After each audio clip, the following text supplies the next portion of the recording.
Parecía que podría haberlo puesto en el inventario sin pensar cuando estaba empacando batatas. Señor Theo, ¿qué te pasa? No es nada, miau.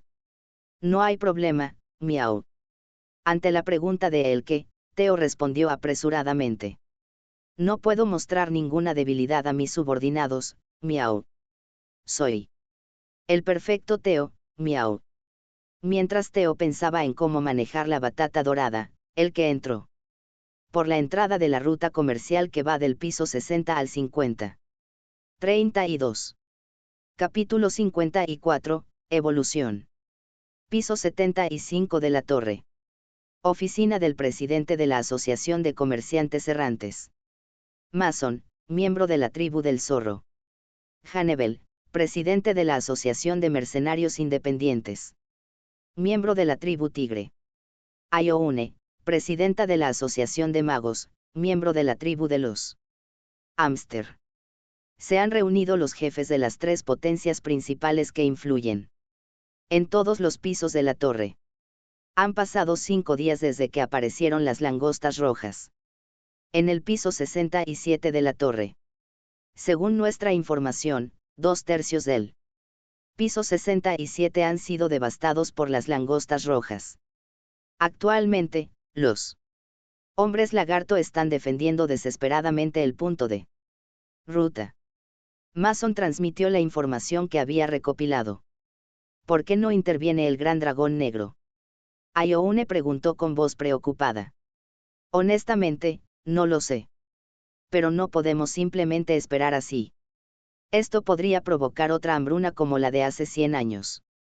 La gran hambruna de hace 100 años comenzó cuando las langostas rojas invadieron el piso 55 de la torre, la mayor zona productora de cereales de la torre.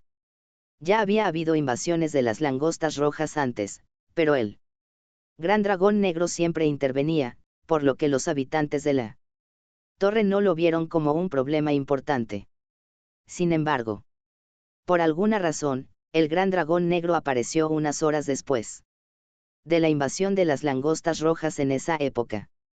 Como resultado, el reino de los conejos, listón rojo, que gobernaba el piso 55, pereció. Tuvieron mala suerte cuando las langostas rojas 33 aparecieron sobre su reino. Esto provocó una grave escasez de alimentos en toda la torre. Así es. Es solo cuestión de tiempo antes de que el punto de referencia sea invadido. Si las langostas rojas ocupan el punto de ruta en el piso 67 de la torre de esta manera, pronto comenzarán a moverse a los pisos superiores. Hannibal estuvo totalmente de acuerdo con la declaración de Mason. Si las langostas rojas toman el punto de ruta en el piso 68 de la torre, el siguiente será el piso 69. Y en el piso 69 de la torre había una gran granja de dracos propiedad del reino de los hombres lagarto. Ese lugar era una de las 5 principales zonas productoras de cereales de la torre. Esto no era solo un problema para los hombres lagarto. A medida que disminuye el suministro de alimentos, también lo hace la circulación de los alimentos, lo que provoca aumentos de precios, y aquellos que no pueden permitirse el lujo de comprar alimentos mueren de hambre o se convierten en ladrones. El orden general de la torre se derrumba. Ya lo habían experimentado una vez, por lo que sabían muy bien cuán severo sería el daño. La Asociación de Comerciantes Errantes proporcionará materiales equivalentes a 1.000.000 de monedas de torre para gastos militares. La Alianza de Mercenarios Independientes enviará 10.000 mercenarios. La Asociación de Magos enviará 200 magos de guerra. Por lo tanto, los refuerzos partieron para detener a las langostas rojas en el piso 67 de la torre. Asterisco asterisco asterisco. Piso 38 de la torre. ¿Cuándo diablos vendrá el gato comerciante errante? Esperemos un poco más, si no aparece hoy, nos vamos. 5 cazadores estaban esperando a Theo en un cruce por el que pasaría antes de llegar al lugar de comercio. 34.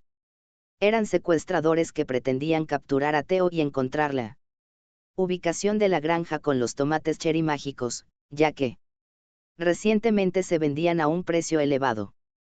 En ese momento, miau miau miau, se escuchó el sonido del tarareo de Theo. Él está viniendo. Los cazadores se escondieron rápidamente detrás del muro. Y luego. Es la hora. Justo cuando los cazadores estaban a punto de atacar a Theo. Growling. ¿Cómo te atreves a ponerle las manos encima al representante? Theo. Growling. Tontos lamentables. De repente, dos lobos plateados aparecieron detrás de ellos, exponiendo ligeramente sus colmillos y gruñendo. ¿Qué? Los cazadores se sobresaltaron ante su presencia y se desmayaron. Miau miau miau. El dinero está llegando, miau. Theo tomó los pulgares de los cazadores y los estampó en un contrato. Mientras tarareaba. Put. Me atacaste, así que págame mucho dinero, miau. En la cabeza de Theo había una fórmula: el enemigo me ataca igual a él. Enemigo me da dinero. Put. Park Sejun dijo que mi vida vale 10.000 monedas de la torre, miau. Ustedes pagarán 10.000 monedas de la torre cuando se despierten. Aquí, miau. 35. Theo planeaba cobrar de los cazadores todo el dinero en el que Sejun había valorado su vida. Sí.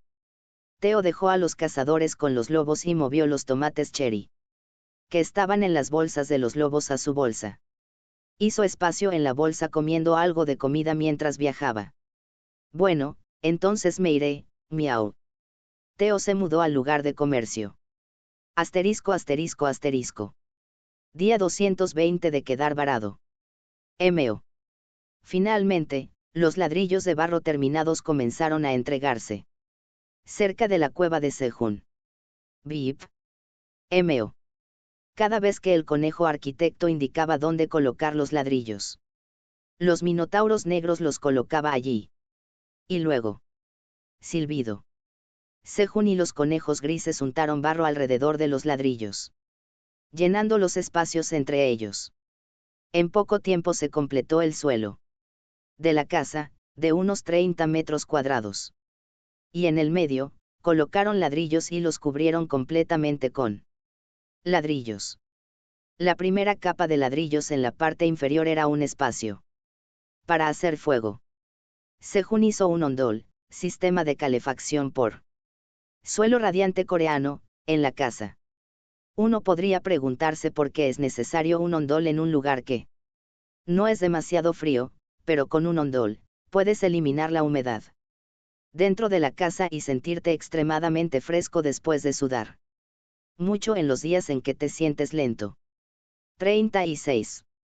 Cuando apilaron unas cuantas capas más de ladrillos, la casa quedó terminada hasta la altura de la cintura de Sejun.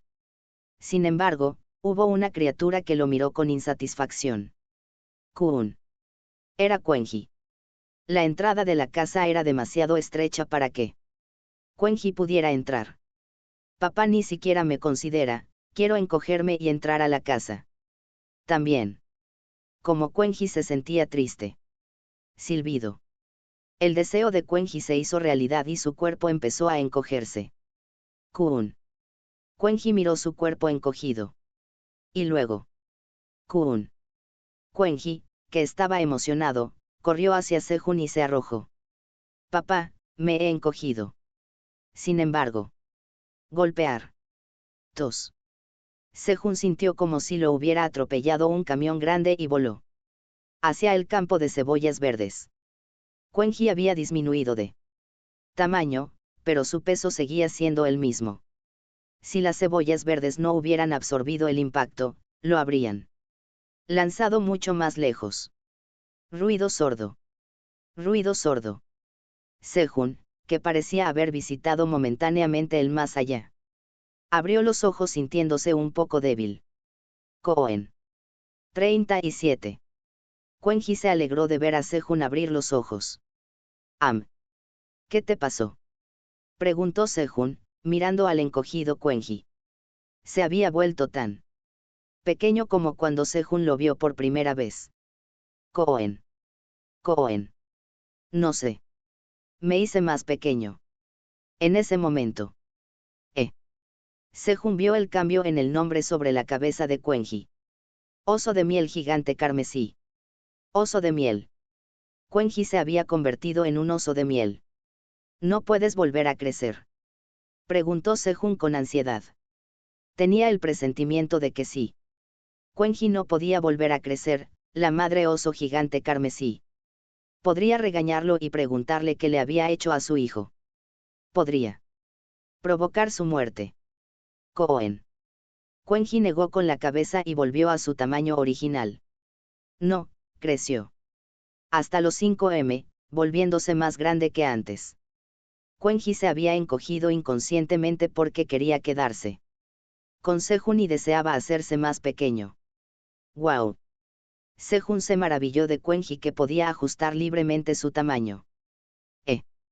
Entonces Sejun se dio cuenta de la gravedad de la situación. El almacén en la cueva. 38. Hasta ahora, había sido seguro porque Quenji no podía entrar a la cueva, pero si Quenji comenzaba a entrar y salir de la cueva, los cultivos almacenados estarían en riesgo. Conejo negro. Mientras Sejun miraba hacia la cueva y llamaba al conejo negro. Pepe Yan. El conejo negro, que había estado cazando con entusiasmo en el estanque, subió al suelo. De ahora en adelante quédate con Quenji. Entiendo. Pepe Yan. Cohen.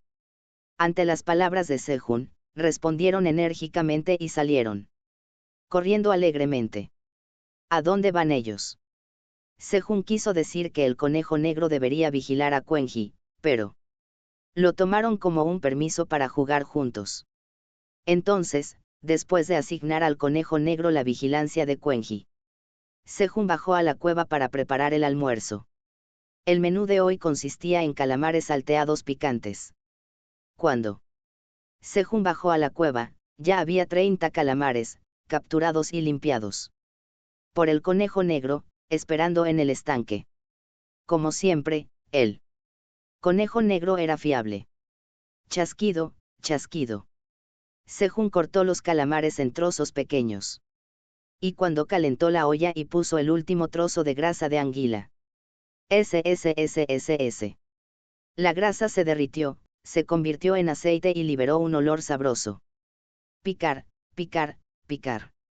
Sejun comenzó a hacer aceite de cebolla cortando cebolletas y friéndolas en el aceite. 39. Luego, cuando el sabor a cebolla se había impregnado en el aceite, añadió los calamares limpios y los sofrió juntos.